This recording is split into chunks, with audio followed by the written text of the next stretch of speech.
Hey, this is Nightmare logging in, and wow, a few interesting days. Obviously, the game has pretty much fallen apart. We've seen Armageddon.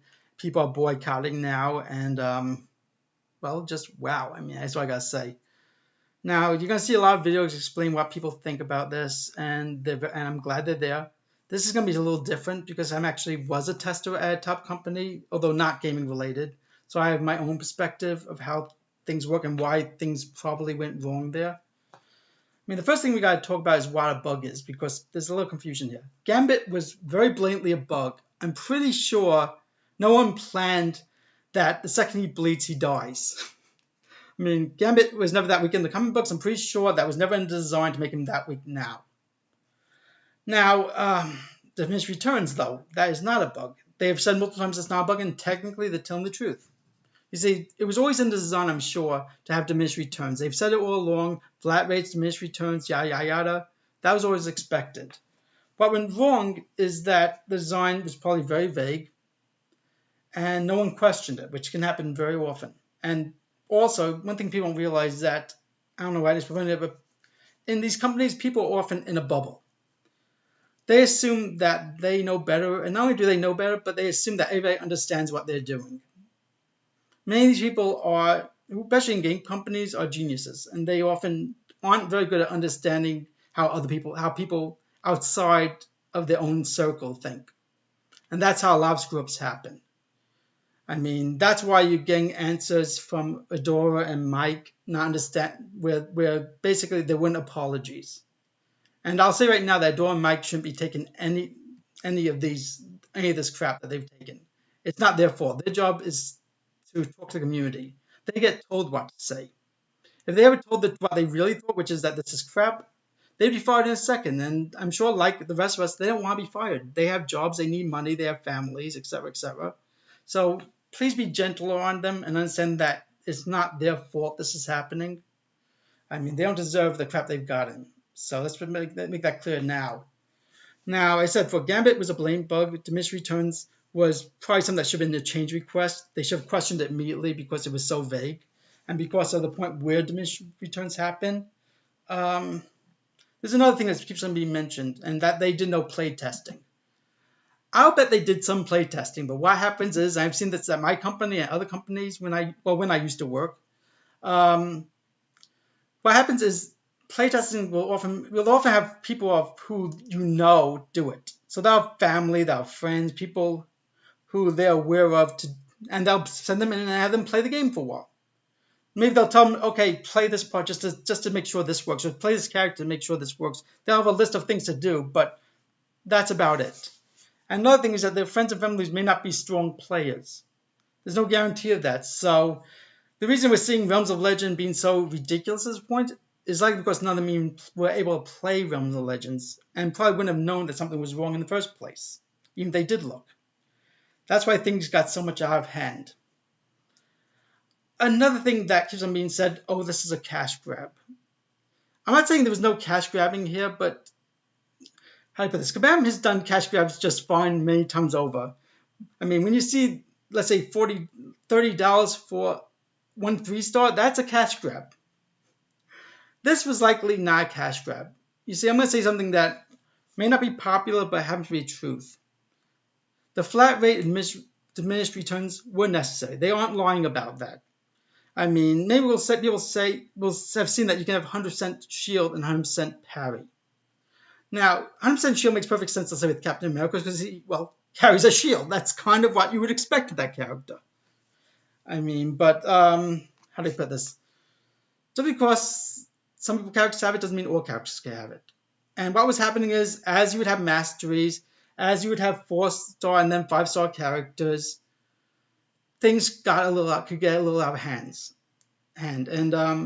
What would happen is, let's say, eventually they would have 6 stars, and we already have Dave and Ronan as 6 stars, but let's leave that part alone. And with those 6 stars, percentages would have been even higher. I mean, how long before we get a Spider-Man with 100% evade? I'm pretty sure none of us want to see that. Nightcrawler feels that way sometimes, but you don't want these things happening. That's what would have happened eventually. There were too many variables, too many chances that percentages would get so high, so you needed some form of diminished returns. Now, here's where they went wrong with the mystery returns, and that is how heavy should mystery returns be, and when should they start? Now, let's say you have diminishing returns at 50%. Let's say things start diminishing heavily at 50%. 50% block and 50 or 50% parry is far too little. I mean, what we saw basically with Realm of Legends was see them playing Realm of Legends and having 4,000 hit point damage parries. That obviously was a mistake. That was never that wasn't planned. That was probably because the mystery returns are far too vague and poorly planned. But that doesn't mean there shouldn't be some diminished returns. I mean, you don't want 100% evade ever, and that could easily happen without diminished returns. So you want some form of diminished returns, and you want some form of flat rate. Now, the problem with flat rate is that they don't know what it means themselves, I'm sure. I mean, what they need to start doing is having a percentage next to flat rate, so you can see exactly what percentage you're getting based on all your on your masteries and all that, so you can get an idea what exactly it means. Right now, the numbers mean nothing to people, and that's a problem because if you don't have the numbers, you don't have any transparency. You can't guess whether this is working or not as planned, and that's obviously a big problem. So they need to start being more transparent with that. Another big problem, and they acknowledged that, and it was something that was pretty obvious, that they tried to do far too much in too short a time. I mean, what they should have done was spread things out a lot more. Maybe make some of the characters weaker on one release, do the flat rates on another release, and etc. etc. But they tried to do far too much, and that means there was far too much to test, and there probably was too little time to test. And the thing is with testers is that they often will be asked, how much time do you need to test? And as a tester, we lie. No one wants to be the one to say, okay, this is going to take 4 or 5 weeks to test, especially when the rest of the testers are saying, let's say, 40 hours. So what we do is, as testers, we all go along with it. I mean, if you see other people saying 40 hours, we'll say 40 hours. Maybe we'll raise it a little bit and say 60 hours. But we don't want to say the truth because, frankly, guess what? It makes us look weak.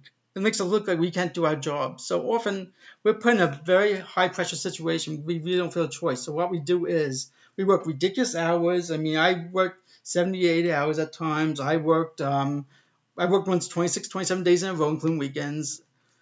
These things do happen, and it's a bit of a problem.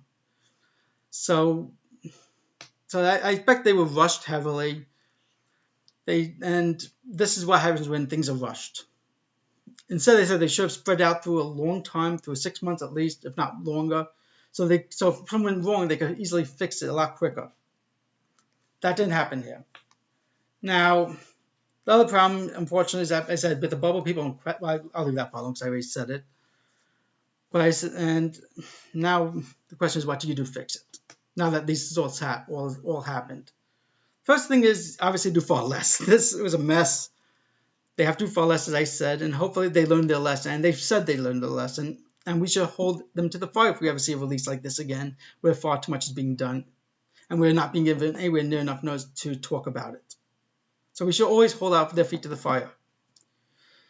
The other thing is transparency, and that's where they're failing miserably. Now, some transparency is going to be needed because they also work with Marvel, and Marvel may not want some information to be let out. I'm sure they don't want, for example, people to know that Jane Foster was Thor before they actually released information. But they need to be more transparent on when they're making changes. They need a lot more notice when changes are being made so people could speak about them. I mean, we were given a week, I think. I mean, I'm trying to remember off the top of my head, but maybe a week to look at this before this all happened, or 2 weeks, whatever it was. It was not enough time. Big changes like this, we need to have a lot of time, and they need to listen to us when we speak. They need to listen to the players. If everybody's saying this is a bad idea, then they need to consider that. Maybe it's a bad idea. Not everything is a bad idea. Some characters did need to be weakened. I mean, Scarlet Witch was ridiculous. I mean, so I understood that, and a lot of people have complained about, but that doesn't mean that it doesn't need to be done. You know, it needs to be done less than they did it. I think everything was when they nerfed, they over nerfed. They hit these characters over the head with a nerf bat like you wouldn't believe. It was like a mobster scene in Goodfellas. So yeah, that was too much, obviously. I mean, and they said with playtesting, they need to have a better method of playtesting because what they did obviously didn't work. They need to have releases that go to actual players. Players who actually know what they're doing. They need to have more communication with top players. with YouTube celebrities. They need to have these people playing the game before they make the changes, so we can see if things are going to go really bad really quickly.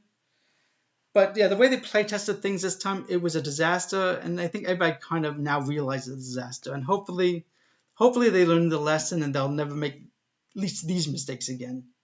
I mean, all companies are out to make money, and when you're not transparent about it, it makes everything look a lot worse. It makes everything look like a money grab, and that's what this looked like here. And if they're smart about things, they'll learn their lesson. They'll do a lot better in the future, and I hopefully we'll have a game that we both play and we won't have to boycott again. And we won't have people won't have people quitting the game and selling all the characters off and things like that, like I saw already. I mean, hopefully things will go a lot better next time. And I think that's all I have to say. So this is Nightmare logging off.